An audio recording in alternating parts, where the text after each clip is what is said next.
بسم اللہ الرحمن الرحیم۔ السلام علیکم عزیز طالبات، آج آپ کا چوتھا لیکچر ہے۔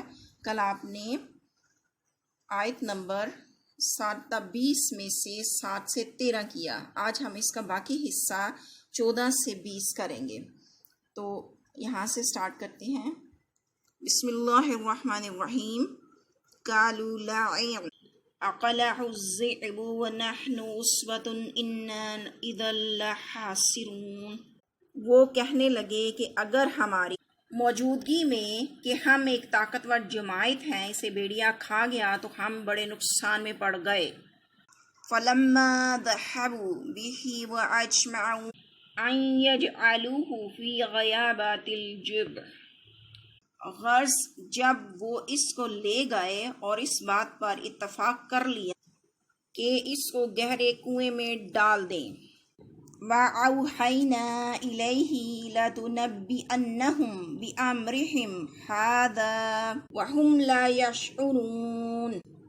تو ہم نے یوسف علیہ السلام کی طرف وحی بھیجی کہ ایک وقت ایسا آئے گا کہ تم ان کے اس سلوک سے آگاہ کرو گے اور ان کو اس وحی کی کچھ خبر نہ ہوگی۔ وَجَاءُوا أَبَاهُمْ عِشَاءً يَبْكُونَ، یہ حرکت کر کے وہ رات کے وقت باپ کے پاس روتے ہوئے آئے۔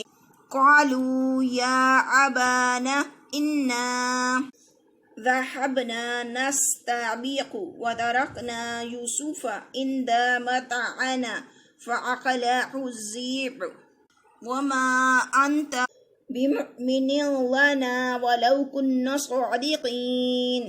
اور کہنے لگے کہ ابا جان ہم تو ڈرتے اور ایک دوسرے سے آگے نکلنے میں مصروف ہو گئے اور یوسف علیہ السلام کو اپنے اسباب کے پاس چھوڑ گئے تو اسے بیڑیا کھا گیا، اور آپ ہماری بات کو گو ہم سچ ہی کہتے ہوں باور نہیں کریں گے۔ وَجَاءُوا عَلَىٰ قَمِيصِهِ بِدَمٍ كَاذِبٍ قَالَ بَلْ سَوَّلَتْ لَكُمْ أَنفُسُكُمْ أَمْرًا فَصَبْرٌ جَمِيلٌ وَاللَّهُ الْمُسْتَعَانُ عَلَىٰ مَا تَصِفُونَ۔ اور ان کے کرتے پر جھوٹ موٹ کا لہو بھی لگا لائے۔ یعقوب علیہ السلام نے کہا کہ حقیقت حال یوں نہیں ہے، بلکہ تم اپنے دل سے یہ بات بنا لائے ہو۔ اچھا صبر کہ وہی خوب ہے، اور جو تم بیان کرتے ہو اس کے بارے میں اللہ ہی سے مدد مطلوب ہے۔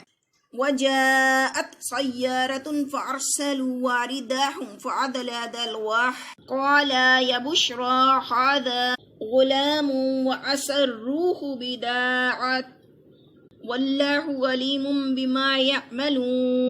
اب اللہ کی شان دیکھو کہ اس کنویں کے قریب ایک قافلہ وارد ہوا اور انہوں نے پانی کے لیے اپنا سقا بھیجا۔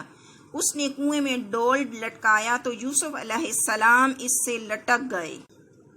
وہ بولا زہ نصیب، یہ تو نہایت حسین لڑکا ہے، اور اس کو قیمتی سرمایہ سمجھ کر چھپا لیا، اور وہ جو کچھ کرتے تھے اللہ کو سب معلوم تھا۔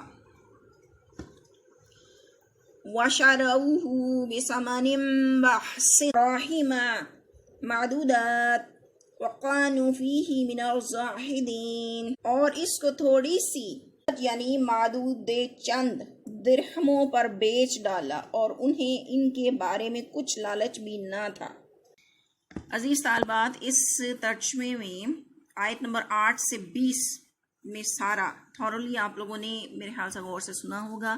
اب دیکھیے آیت نمبر 14 میں آپ نے اس بات کو ذہن نشین کرنا ہے کہ اس میں وہ سب اپنے ابا کو راضی کرنے میں متفق ہو گئے کہ حضرت یوسف علیہ السلام کو ہم نے ساتھ لے کے جانا ہے۔ اس کے بعد آیت نمبر 15 میں نہ صرف یہ کہ وہ اس بات پہ اتفاق کر چکے کہ حضرت یوسف علیہ السلام کو گہرے کنویں میں ڈالنا ہے، بلکہ حضرت یوسف علیہ السلام پر وحی نازل ہوئی کہ اس عمل کی جو وہ کر رہے ہیں ایک وقت ایسا آئے گا کہ ان کی خبر آپ ان سے لیں گے۔ اس کے بعد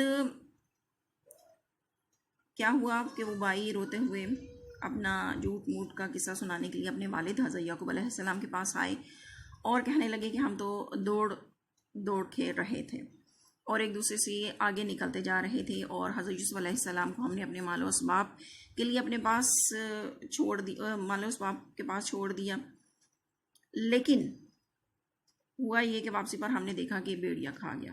یہ بات انہوں نے جھوٹ کہی اپنے والد صاحب سے، اور انہوں نے بہت یقین دلایا کہ والد صاحب اس بات پہ یقین کر لیں، اور ساتھ اس کے انہوں نے حضرت یوسف علیہ السلام کے کرتے پہ جھوٹ کا ہون لگا کے وہ بھی ان کے سامنے پیش کر دیا۔ لیکن حضرت یوسف علیہ السلام کے بارے میں حضرت یعقوب علیہ السلام کو سب علم تھا۔ انہوں نے یہ بات جان لی کہ یہ جھوٹ بول رہے ہیں، انہوں نے اللہ تعالیٰ سے صبر چاہا اور اللہ تعالیٰ سے ہی مدد مانگی، اور ان سے کوئی کسی قسم کی شکایت نہ کی ان کے بھائیوں سے۔ بس جب وہ ان کے بھائی تھوڑی یہ قصہ سنانے کے بعد دوبارہ ان کو دیکھنے کے لیے واپس گئے کنویں کے پاس، تو دیکھا کہ وہاں ایک قافلہ آیا ہوا ہے۔ انہوں نے دیکھا کہ وہ ان کے بھائی کو کنویں میں سے ڈول کے ذریعے سے نکال رہے ہیں۔ چنانچہ وہ گئے، انہوں نے کہا یہ تو ہمارا غلام ہے۔ انہوں نے کہا کہ چلو یہ ہمیں خریدنے، یعنی وہ اس کو خریدنے کے لیے رضامند ہو گئے آنے قافلے والوں کے ہاتھوں انہوں نے اپنے بھائی کو غلام کہہ کر نہایت کم داموں میں بیچ دیا۔ ان کو پیسے کا تو کوئی لالچ نہیں تھا، صرف بات یہ تھی کہ وہ ان سے چھٹکارا چاہتے تھے۔ طالبات یہ دیکھیے آپ لوگوں کے کچھ الفاظ اور تراکیب دی گئی ہیں جس کے معنی آپ لوگوں نے اس لیسن کے اندر سے تلاش کرنے ہیں۔ کچھ اگلے پیج پہ بھی ہیں، پیجز کی تصاویر میں نے آپ کو سینڈ کر دی ہیں۔ ان الفاظ کو سامنے رکھتے ہوئے آپ لوگوں نے اس کی معنی جو میں آپ کو پوائنٹ آؤٹ بھی کر دیتی ہوں غور سے دیکھنے ہیں۔ جیسا دیکھیں، اسباتن ایک جماعت، وطرحوہ اسے ڈال آؤ، غیابات الجب اندھا کنواں، یلتقطہ اٹھا لے اس کو، السیارتی چلتا یعنی چلتی ہوئی کوئی چیز یعنی مسافر، لا تمنا ہمارا اعتبار نہیں کرتا، ناصحون خیر خواہ، اس میں لا کا استعمال آپ نے نہیں کرنا، صرف ناصحون خیر خواہ، یرتا وہ کھائے، حافظون نگہبان،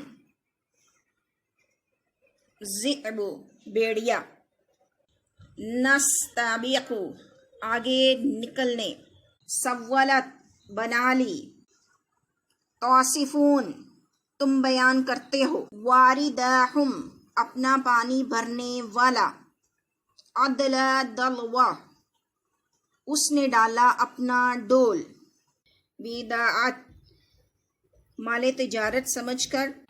عزیز طالبات آپ لوگوں نے یہ سارا لیسن دیکھا جس کو آج ہم نے کمپلیٹ کر دیا۔ اس کا جائزہ 14 سے 20 آیات کا آپ لوگوں نے اس پیج کو پڑھنے کے بعد اچھی طرح سے لینا ہے۔